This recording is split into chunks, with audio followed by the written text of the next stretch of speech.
그동안에 가해눌림은 다 귀신 현상인 줄만 알았는데 예. 굉장히 여러 가지 다양하네요. 예. 그러니까 본인의 가해눌림이 어느 곳에 해당되는지 잘 살펴봐야 될 것 같아요. 그래서 이 병을 동반하는 가해눌림은 지 수맥이 있어서 생기는 가해눌림이에요. 그 다음에 풍수에 의해서 부모님을 통해서 생기는 가해눌림증은 묘자리에서 생기는 가해눌림이에요. 그래서 그걸 해결하면 부모님께서 추워했던 분이 꿈에 딱 나타나요. 나타나셔서 편안하게 맑고 깨끗한 옷을 입고 환한 모습으로 이제 우리 갈란다 하고서 그동안 고생 많이 했다 하고서 우리 갈란다 그리고 잘 살아 이렇게 하고서 하늘로 싹 그 빛이 있는 상태에서 빛 있는 대로 싹 빨려 들어가요. 근데 또 묘자리를 잘못해 갖고서요 흉당으로 가요. 그때는 또 물자리에서 또 물자리로 가는 거예요. 그때는 승질이 나는 상태에서 갑자기 그렇게 추했던 분이 갑자기 막 승질을 내는 거예요. 대노를 하는 거예요. 이 쌍놈의 새끼들, 니들 가만히 안 둘게요. 니들 이제부터 알아서 해야 하고서 팩 돌아서 버려요. 이때 큰일 나는 거예요. 이때는 이제 남자들 다 죽여버려요. 딱 나타난 다음부터 남자들이 죽기 시작하는 거예요. 그럼 후손 대를 끊어버리는 거예요. 내 조상이. 그러니까 묘자리나 선조님들 모실 때는 그래도 잘 모셔야 돼요. 그리고 선조님들을 모실 때 직관들 함부로 믿지 마세요. 거의 99%가 사기꾼들이에요. 그래서 진짜 직관들이 거의 없다라는 거 잊지 마세요. 그러니까 이 복이 많은 자는 좋은 직관을 만날 것이고 복이 없는 자는 나쁜 직관을 만날 거예요. 그렇게 해서 이제 되도록이면 묘자리에 대한 관련된 가해눌림은 조심조심 해야지. 최고 무서운 거예요. 제가 일례로 제 몰골을 보고서 막 어떤 여자분이 막 뭐라고 한 적이 있었거든요. 그는 저하고 같은 종교가 아니었어요. 꼬라지가 그게 뭐하러 그렇게 다니냐 이러는 거예요. 그래서 제가 딱 한마디 했죠. 저는 사람을 보니까. 그러니까 그렇게 됐죠. 제가 한마디 날렸어요. 그러니까 갑자기 저한테 욕을 했던 그 보살님이 갑자기 울기 시작하는 거예요. 지가 나한테 더 지랄해놓고서 울어버리는 거예요. 나는 딱 한마디 던졌는데. 그래서 왜 우는데요? 이렇게 제가 따져 물었죠. 집 딱 이사한 다음에 6개월 만에 남편이 죽었다는 거예요. 그럼 한번 집이나 가봐요. 제가 뭔가 찾아볼게요. 가서 딱 안방을 들어갔어요. 그런데 있어서는 안 될 종교적인 부분이 많더라고요. 그걸 다 제거해야 되거든요, 원래. 근데 그 종교를 믿는데 그걸 어떻게 제거를 해요? 완전 귀신 소굴이었거든요. 근데 그 남자가 좌측 그 무릎 밑에 골수암이 생긴 거예요. 그 집에 이사 온 다음에 6개월 만에. 그래서 수맥도 체크하고 귀신도 잡아버렸어요. 근데 그 사람 잠자는 무릎 쪽 그 한 2m 부분에 옷 깔아있는데 그 탈의실이 있었어요. 거기에 귀신이 꽉 찼더라고요. 아마 머리를 대고 잤으면 그 골수암에 걸렸을 거예요. 근데 그 다리 무릎 밑에 골수암이 생겨갖고 수술 받다가 이제 얼마 안 있다가 그분은 돌아가셨거든요. 근데 그거 다 제거해야 돼요 했는데 종교적인 부분 때문에 그분이 제거 안 한다고 하더라고요. 그럼 그렇게 사세요 하고서 내려왔거든요. 바로 이런 부분이 있어요. 그런 귀신적인 부분. 그리고 수맥 때문에, 집터의 귀신 때문에. 대다수가 암이나 이런 거 걸리는 것은 다 수맥이나 아니면 귀신 때문에 생겼다고 봐야 돼요. 그리고 그때 엄청난 통증을 줄 때 바로 내가 아파 하다 보면 이 부담이 생기는 거예요. 그리고 암에 걸리기 전하고 암이 걸린 다음에 가인은 언제 가장 더 많이 걸릴까요? 암이 걸리기 전하고 암이 걸린 다음에. 걸리기 전? 아니에요. 병이 생길 때는 꿈에 나타나서 병이 생깁니다 라고 하고 가위를 한번 눌려요. 대체적으로 꿈에 나타나는 건 똥물을 내 다리에다 퍽 끼얹은다던가 아니면 내가 갑자기 다리가 막 썩는다던가 이런 식으로 꿈을 꿔요. 가위 눌릴 때는. 근데 그게 딱 한 번 정도 꿔요. 아프기 전에는. 그런데 내가 암 진단을 받은 다음부터는 막 똥이 엄청나게 많이 꽂아요. 왜일까요? 심적 부담. 예, 심적 부담. 아까도 말씀드렸지만 가위 눌리는 것은 내 심적 부담이 크냐 작냐에 따라서 가위 눌림은 달라진다는 것. 그래서 꿈에 그 가위 눌리는 현상이 들어올 때는 빨리 그걸 해결할 수 있는 자에게 부탁을 해서 그 가위 눌림을 해결을 해야 돼요. 만약에 그렇지 아니하면 가위 눌림은 계속 일어나고 그러다 보면 심장이 답답해져요. 심장이 답답해지면 어떤 일이 생기는지 아세요? 잘 채요. 그래서 심장 부분을 때려줘야 돼요. 이렇게. 네. 너무 때려도 안 돼요. 멍들어요. 네. 그래서 가위 눌림이라는 것은 바로 내 심적 부담이 가장 클 때 생긴다는 것. 그리고 알게 모르게 내 좋은 조상님을 두었을 때는 예지몽으로 가위를 줘요. 예지몽으로 가위 눌림을 줄 때는 빨리 받아들여야 돼요. 그리고 빨리 병원에 가서 빨리 진찰받고 빨리 나서야 돼요. 또 정호는 궁금한 거 있어? 저 그거 어. 그 자다가 일어나면 그 가위 누르면요 사람들이 막 귀신이 보인다거나 인형이 보인다거나 그러잖아요. 그건 왜 그러는 거예요? 거의 뻥일 확률이 있어, 높아. 걔들이 만들어낸 환각일 확률이 가장 높아. 왜? 기도할 때 가장 기본적인 게 뭐냐면은 이 기독교가 가장 정신질환자가 많거든요. 왜일까요? 만약에 기독교인이 정신질환자가 없으면 이거 야매로요. 기독교를 믿는 게 아니라 그냥 허무만 믿는 거예요.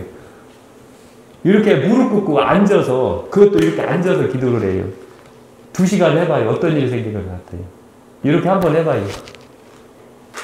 저는 이거 합장할 때 외에는 못하게 해요. 무릎 꿇고 기도할 때 하지 말라고 그래요. 이렇게. 한번 해봐요.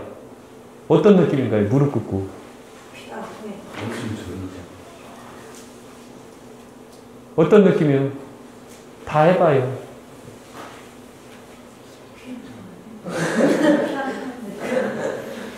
이렇게 했을 때 보면 어깨가 후벼요. 첫째가. 후비고 심장이 짜요. 근육이 폐 근육하고 폐가 심장을 이렇게 압박을 해요. 똑바로 자는 사람이 가위 눌릴까요? 옆으로 자는 사람이 가위 눌릴까요? 예. 옆으로 잤을 때가 가위가 가장 많이 눌리는 거예요. 그러니까 옆으로 잤을 때 심장이 눌려서 그런 거예요. 이때 나타나는 현상이 뭐냐면 기도할 때도 마찬가지로 산소가 전달이 안 돼서 환각 증상이 일어나요. 산소가 부족하면 환각 증상이 일어나요. 예를 들면 풍 환자들 80%가 공통점이 풍에 터졌을 때 어떤 현상이 일어나요? 이렇게 묻자면 대체적으로 거품이 뽀글뽀글 눈에서 올라가는 느낌이 나요. 아니면 뭐가 보이는 느낌이 나요. 풍 환자들 공통점이거든요. 바로 여기에서 가위 눌린 다음에 일어났을 때 산소가 부족하다고 엄연히 말씀드렸어요. 그런데 산소가 딱 부족했는데 딱 눈을 떴을 때 뭐가 보일까요? 그때 인형이 보이겠죠. 말한 대로 귀신이 보이겠죠. 귀신 때문에 눌린 가위는 귀신이 보여요, 실제. 실제일 수도 있다는 거? 그렇지. 뻥일 수도 있지만 실제일 수도 있고. 예. 그러면 심장 반대쪽으로 어떻게 되나? 반대쪽으로 하면 오히려 가위를 이쪽으로 자면 가위가 덜 눌려요. 그런데 단 이건 육체적인 부분에서 덜 눌리는 거지 스맥이 여기에서 많이 흐르고 있다 하면 가위가 눌리는 거예요. 여기에서 흘리고 이러면. 또 귀신이 여기 있다 라고 하면 또 귀신이 땡기니까. 자석이 있다 하면 자석이 또 땡기니까. 자석 팔자 하는 거 안 좋은 거예요. 다 혈관을 이렇게 늘려주는 거예요. 건강 탈출하고 있는데. 혈액순환이 잘 된다고 하는데 혈관을 넓게 해줘서 혈액순환 잘 되게 만들어주는 거예요. 첫째가 혈관에는 뭐가 있죠? 피가 철분이 있죠. 피에는. 철분이 흐를 때 골고루 흐르는 게 좋아요? 한쪽으로 딱 붙어서 흐르는 게 좋아요? 이렇게 팔자하면 사방서 당기는 것 같지만 혈관이 요 위에 붙어 있어요. 아, 그래서? 요 위에 붙어 있으면 여기에서 당기는 힘이 더 강해요. 여기에서 당기는 힘이 더 강해요. 혈관이 정중앙 딱 가운데 딱 여기에 있으면 네 차도 골고루 흐르겠죠. 그러니까 혈액이 통할 때 자석을 따가면 혈관이 이렇게 수축이 돼버려요. 수축은 내가 땀이 덥다던가 내가 운동을 했을 때 수축을 이렇게 해서 땀근육을 열어주는 거예요. 그 다음에 내가 몸이 안 좋다, 내가 맹하다, 내가 열을 보호해야 된다 하면 이렇게 땀근육이 닫혀지는 거예요. 혈관이 이렇게. 이 수축이 자연스레 돼야지 건강한 거예요. 그 대표적인 게 뭐냐면은 심근경색이 보여요. 심장 혈관이 자유제대로 못해서 그런 거예요. 딴 기관, 딴 혈관은 내가 잘 때 천천히 흘러요. 천천히. 잘 때는. 일어날 때는 빨리 움직여서. 그런데 문제가 뭐냐면 심장은 내가 잘 때나 깨어있을 때나 똑같아요. 내가 뛰면 더 빨리 움직이지만. 그러니까 이런 것을 수축을 이렇게 해줘야 되는 거예요. 자연스레. 근데 이 자연스레 하는 것을 카페인을 먹게 된다. 잠 안 오기 위해서 커피를 마신다 하면 이 수축이 나중에는 이렇게 벌어지는 거예요. 이렇게. 그리고 나중에 수축이 이게 안 되는 거예요. 이게 안 되면 어떤 일이 생겨요? 펌프가 안 되지. 혈관 펌프가 안 이루어지는 거예요. 혈관 펌프가 안 이루어지면 뭐가 생겨요? 혈전이 생기죠. 혈전이 쌓이지. 혈전 뚫어야지. 그래서 뇌가 막히는 거예요. 근데 이 뇌가 막히는 조건이 많아요. 자석이나 이런 것도 있고, 수맥도 있고, 여러 가지가 있지만, 대표적인 게 뭐냐면은, 고지방성. 기름기를 너무 많이 먹는다던가, 특히 동물성 기름을 많이 먹는다던가 했을 때, 그 열, 온도가 일정하면 그게 안 쌓이고 순환이 되는데, 일정하지 못하면 그게 거기에 고여버려요. 이때 바로 문제가 생기는 거예요.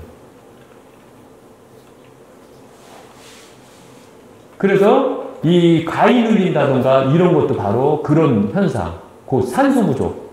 그래서 젊을 때는 절대 커피 마시면 안 돼요. 커피를 마시면 안 돼요, 진짜로. 이해 가봤어요?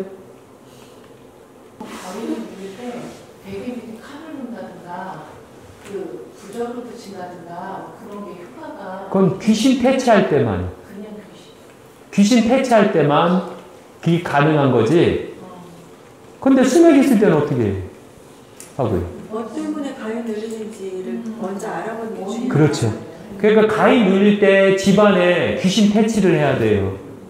귀신 퇴치를 할 때 귀신을 먼저 다 퇴치를 해보고 그 다음에 수맥을 다 잡고 그 다음에 전자파가 나올 수 있는 걸 다 잡고 그 다음에 귀신이 들어가 있는 옷이나 이런 걸 또 잡고 그 다음에 특히 이제 정전기가 많이 발생하는 그 옷감이나 이런 걸 잡고 그 다음에 먼지가 많은 걸 대청소 싹 하고 했는데도 가위가 걸리면 그 사람이 병이 있어서 그런 거예요.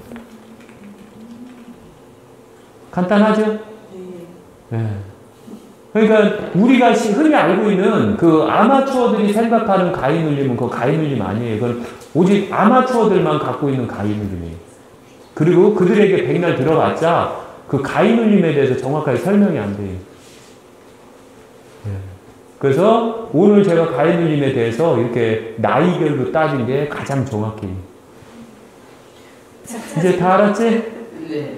선생님은 시험 기간에 가위 많이 눌리지 않아? 아, 얘는 시험 못 보니까 그냥 대충 찍고 옛날에는 나 1등 해야지 이렇게 하고 열심히 하다가 이때는 가위가 좀 눌려요.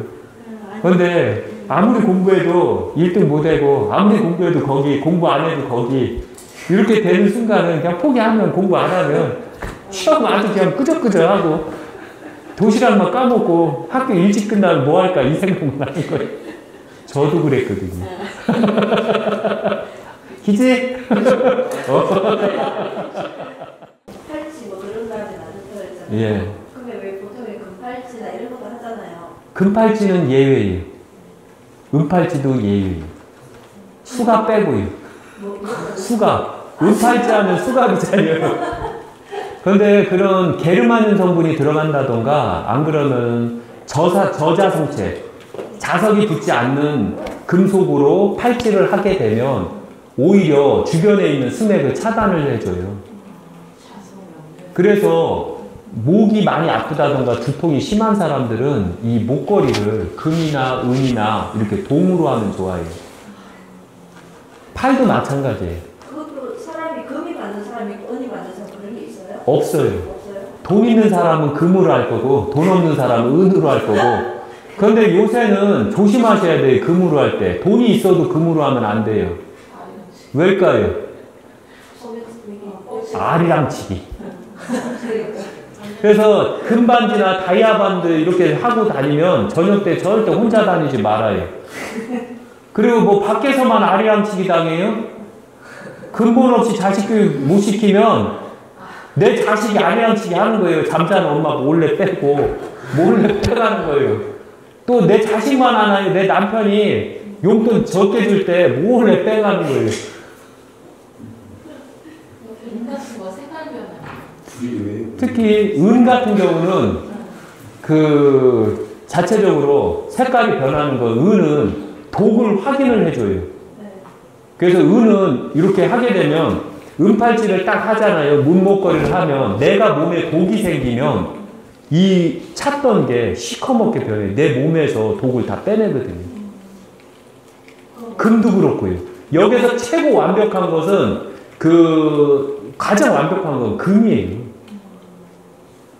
금이 이 몸 안에 있는 독을 가장 잘 빨아내요. 그리고 색깔 변화도 적고. 그런데 은은 하얗잖아요. 하얀 것은 빨리 색깔이 변해요. 그러다 보니까 은을 차면 금을 찼을 때하고 은을 찼을 때 차이가 뭐냐. 금은 색깔은 변하지만 탁해요. 그래도 누래요. 그런데 은은 뽀얗다가 그 독을 해도 그 독이 내 몸 안에 독이 많으면 시커매져요.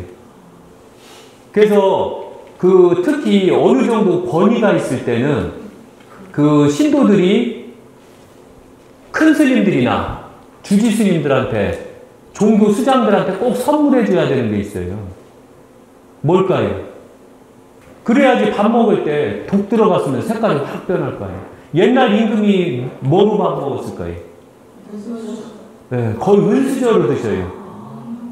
은젓가락을 먼저 기미상궁이 딱 기미를 하자면 기미를 했는데 기미상궁이 한참 있다 죽으면 어떻게 할게요? 그러니까 젓가락을 먼저 집는 거예요. 그런데 딱 했는데 그 은젓가락이 시커매지면 어떻게 되는 거예요?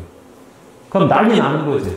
근데 사용 안 하고 놔뒀을 때도 은수저는 색깔이 변화. 그 독이 있을 때, 수맥이 있다던가 흉당일 때 가장 잘 변해요. 아, 근데 사용 은은. 안 해도 그대로 색이 있어야 되는 거예요?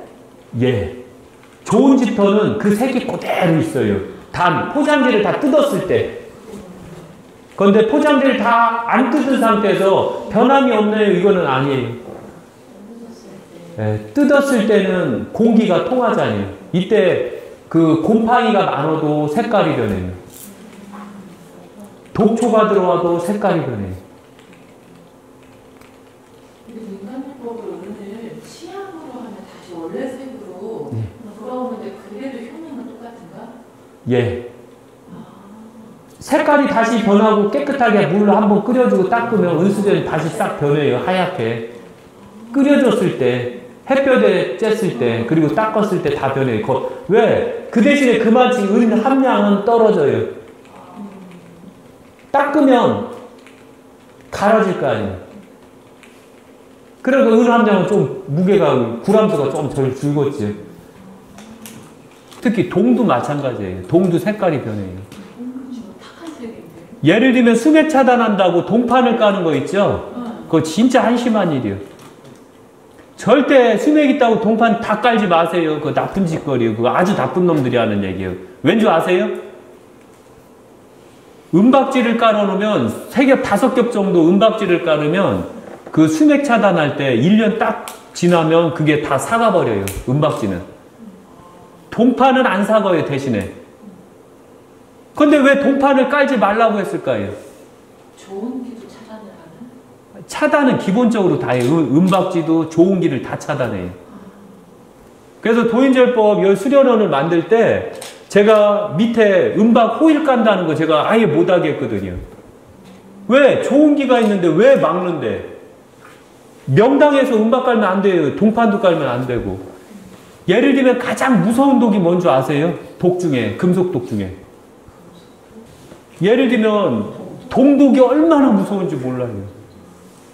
동독이 동을 놓으면 물에다 놓으면 맨 처음에는 좋아요. 6개월 후서부터 하얗게 일어나요. 하얗게 썩어서 일어나요. 그게 부식이 된다는 거예요. 그럼 그게 수맥보다 더 무서운 거예요. 근데 까는 건 물이 아니죠. 이 수맥이 있다는 것은 물이 형성되고 결로가 형성된다는 뜻이에요. 습이 형성된다는 뜻이에요. 그러니까 건조한 상태에서는 깔아도 상관이 없어요. 건조할 자신이 있으면. 그런데 제가 봤을 때는 건조할 자신이 없거든요. 어떠한 것도. 그래서 절대 심야 전기 보일러가 없는 상태에서 그 전기로만 보일러 한 데선 절대 살면 안 돼요. 전자파가 얼마나 무서운지 몰라요. 철탑 있잖아요. 비 올 때 새 철탑 있는데 가봐요. 그럼 뭐가 생겨요? 우웅 하잖아요. 예를 들면 변동에 이 위에 철탑이 있었거든요. 한전이 있거든요. 변동에. 대전이요. 도마동 옆에. 그 철탑이 들어선 다음에 그 동네 일대는 자식을 못 가져요. 그리고 암 환자들이 많이 발생했거든요. 그리고 생겨도 아들이 안 생기고 딸만 생겼어요. 그리고 병자가 너무 많았고요. 그래서 데모를 하고 시위를 해갖고 그 철탑, 철선을 지하로 매설을 해버렸어요. 그 정도로 무섭다는 얘기예요. 이 전자파라는 게요. 그런데 전자파 철탑이 있으면 거의 보면 기본이 500m 안에서는 살면 안 돼요. 그리고 산에 있다 하면 1km 안에서는 살면 안 돼요. 왜냐하면 전자파가 그 엄청나게 강하게 만들거든요. 근데 그렇게 큰 전자파도 있지만 보통 우리 집에 또 가정집에도 전자파가 많이 나오잖아요. 전기제품, 점점 전기제품이 많아지니까 그런 걸 근데 아까 전자파를 막을 수 없다면서요. 내가 행동하고 움직이는 이 전기 같은 거는 전자파로 안 보여요. 그런데 내가 발산하는 전자파, 내가 잠자면서 순환하는 전자파는 아주 위험하거든요. 내가 막 움직이면서 전자파 영향을 받았어요. 그때 전자파하고 내가 가만히 누워서 잠잤을 때 전자파를 받았어요. 어느 게 더 심할까요? 벽에 전선이 설치되어 있는 것은 그렇게 크게 작용을 안 해요. 그리고 전자파를 차단하는 방법은 수맥파나 전자파를 최대한 차단하는 방법은 예를 들면 이 테이블 야자 같은 거, 나뭇가 식물들 이런 것들은 다 차단을 해줘요. 허브과들도.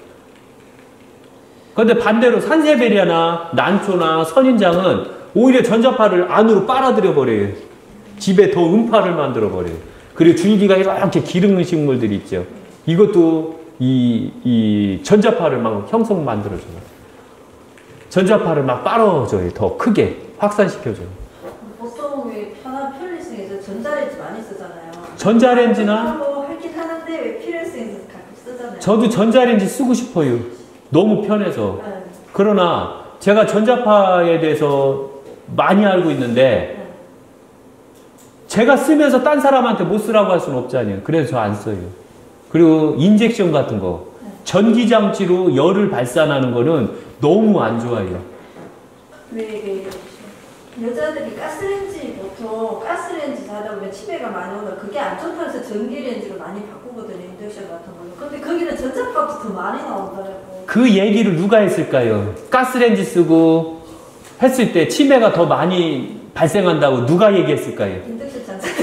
예, 인젝션 장사들이 하는 거고, 예를 들면 저희 때 지금 할머니, 할아버지들 보면 예를 들면 기름 분노 쐈어요. 그 다음에 연기 캐캐 하고요. 아궁이 뗐어요. 그거는 자연적인 거니까 괜찮지 않을까? 전기 골로는요. 기름 등유 넣어갖고서 하는 골로는. 그 말도 안 되는 소리 하지 말라고 그래요. 예를 들면 그 불타면서 생기는 공해, 그 공해보다 인젝션이 만들어내는 그 전자파는 엄청 세요. 장난 아니에요. 다 인덱션 바꾸가 안 되겠네. 여기 지한데도 인젝션 안 넣고 가스렌지 넣었잖아요. 왜 넣었을까요? 환기만 잘 해주면 열 다 빠져나가요. 나한테 들어올 게 별로 안 돼요. 음식물 탈 때 그게 나오는 거죠. 인젝션 쓴다고 뭐 음식물 안 타요? 그 다음에 또 하나가 돌침대 파는 사람들은 돌침대에 다 전자파 차단했다고 그래요. 그런데요, 돌침대를 키든 안 키든 간에 길을 할 수 있다면 발목을 침대 밑에다 넣어봐요.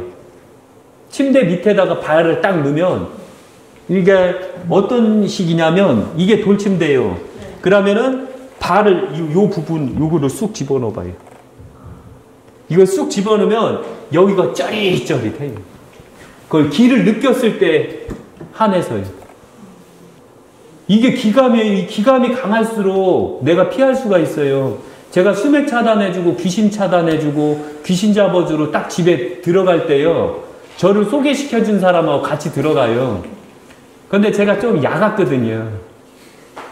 딱 들어가는데 귀신이 있다 하면 저는 그냥 빠져요. 뒤로. 한참 있다 들어가요. 그럼 저 소개시켜주는 사람 홀랑 들어갈 거 아니에요. 그럼 그 사람이 다 맞아요. 얘기 안 해요. 그리고 그 사람이 어느 정도 해결했다 하면 제가 들어가요. 그럼 저 안 때려요. 온수 돌침대는 괜찮아요. 이해 가시겠죠? 돈 있으면 온수 돌침대 쓰는 거고 돈 없으면 돌침대 쓰는 거고 간단하잖아요. 그리고 가장 좋은 거는 온돌방이 최고 좋은 거예요. 지금 선진국에서도 온돌방 문화가 상당히 발달되고 있어요. 특히 독일이 과학이 미국이 발달한 것 같죠? 아니에요. 환경과학은 독일이 가장 발달되어 있어요. 그 나라가 지금 온돌방을 깔고 있어요. 그걸 어떻게 생각해요? 근데 우리 지금 현재는 온돌방 만들기가 힘들잖아요. 보통 아파트나 이런 데도 다 그냥 일반 보일러. 그게 온돌이에요. 온수. 온수라는 건 다 온돌이에요. 예. 그러니까 독일 같은 경우가 집을 질 때 다 온수로 다 깔아버려요. 제가 그걸 엄청나게 예민하게 느껴갖고 여기 다 온수로 깔은 거예요. 예. 그래서 여기 따뜻한 거예요, 여기. 예. 그리고 항시 알아야 되는 거는 곰팡이 같은 게 잘 끼게 하지 마세요. 그리고 몸에 청결하게 하세요. 너무 청결해도 안 돼요. 청결하지 않으면 그 이상하게 음파가 발생해요. 그리고 특히 막 귀신 같은 거 갖고 들어오면 제가 숨을 못 쉬어요. 한 번은 2주 전인가 3주 전에 그 스님을 공부를 시켜야 되는데 귀신을 너무 많이 갖고 들어온 거예요. 그래서 제가 이 한 사람 사주를 가리키다가 제가 포기해버렸어요. 숨을 못 쉬는 거예요. 귀신이 하도 세갖고. 그래서 막 문을 여는 거예요. 저 답답하면 코에 침 발라요. 안 그러면 크림을 빨리 발라야 되는데 크림도 안 통해요. 귀신이 하도 세면. 그래서 안 되면 막 문을 열어놓는 거예요. 얘들도 막 도망가거든요. 저를 만나면. 그러니까 도망갈 군역을 꽉 막아놨으니까 얘들이 막 저를 공격하는 거예요. 네가 나가든 내가 나가든 둘 중에 하나 해다오 이런 식으로. 아니 남편이 갔다 오면 제가 집에 있으면 해줄 수 있는데 못하는 경우 있잖아요. 제가 집에 없거나 아니 같이 갔거나. 그러면은 되도록이면 가까운 절 대웅전을 가세요. 네, 따뜻한 절로 가야 돼요. 대신에. 거기서 절 한번 하고 오셔요. 소금 뿌리는 상황이 아니면 상갓집 갔다가 하루 만에 슈퍼든 약국이든 어디든 들려가지고 돈을 쓰고 들어가라는 말을 하더라고요. 그 뜻을 정확하게 알아야 돼요. 예, 슈퍼 따뜻하죠. 그 다음에 그 약국 따뜻하죠. 특히 겨울에. 목욕탕 따뜻하죠. 따뜻한 데 가면 귀신들은 다 없어져요. 이 상가집 갔다 올 때 굵은 소금을 뿌리면 귀신이 안 붙어온 사람은 소금이 그냥 다 떨어져요. 그런데 귀신이 붙어온 사람은 소금이 묻어요, 옷에. 이 옷에 묻었다는 건 이거 귀신 붙었다는 증거예요. 그때는 빗자락으로 쓸어내는 거예요. 그래서. 그리고 또 하나가 있어요. 소금으로 안 될 때는 모닥불을 피워놔요. 미리 옛날에는. 그 상가집 갔다 온 사람이 올 때 모닥불을 막 펴서 숯이 되게끔 펴요. 그리고 그 숯이 된 상태에서 그거를 한 번, 두 번, 세 번 뛰어넘는 거예요. 그리고 모닥불을 쬐는 거예요. 그래서 옷을 바짝 말리는 거예요. 그 습적인 거. 귀신은 습이 있는 자한테부터 오는 거예요. 그리고 습이 많은 자한테부터 오는 거고. 그러면 셀프로도 가능해요? 내가 갔다 왔어. 집이 없어지다. 소금은 안 돼요. 안 돼요? 그러나 불은 돼요. 그래서 여기 신도들한테는 되도록이면은 상가집 갔다 오면 불미스러운 장소를 보고 누구 죽은 데를 갔다 오면 꼭 약사생불사에 들려서 약사생불사 대웅전에서 절을 하고 가세요. 예를 들면 그 신도들 처단에 처리해 줄 때 아파서 처리해 줄 때하고 안 좋아서 처리해 줄 때하고 그 아픈 다음에 처리해 주는 게 틀려요. 제가 더 힘들어요. 아픈 다음에 처리해 주는 게. 귀신 때문에 아프면은 처리해 주는 게 너무 어렵잖아요. 그런데 귀신 때문에 아프기 전에는 처리가 더 가능히 쉽거든요. 그리고 약사생불사에 오면 따뜻해요. 따뜻하니까 싹 건조해 주잖아요. 그리고 딱 오면 이미 귀신들이 다 싫어서 도망가 버려요. 이래서 꼭 따뜻한 절이어야 돼요. 대웅전이. 안 그러면 큰 스님 방에 한번 들리세요. 큰 스님 방은 따뜻하거든요. 그러면 큰 스님이 그거 다 받아주는 거예요. 그럼 큰 스님은 그 다음날 막 아파갖고 삭신 쑤셔 이렇게 얘기하실 거예요. 그럼 스님은 또 대웅전에서 기도를 하셔야지. 이게 처리 방법이에요. 근데 귀신이 많이 있는 종교는 가면 안 돼요.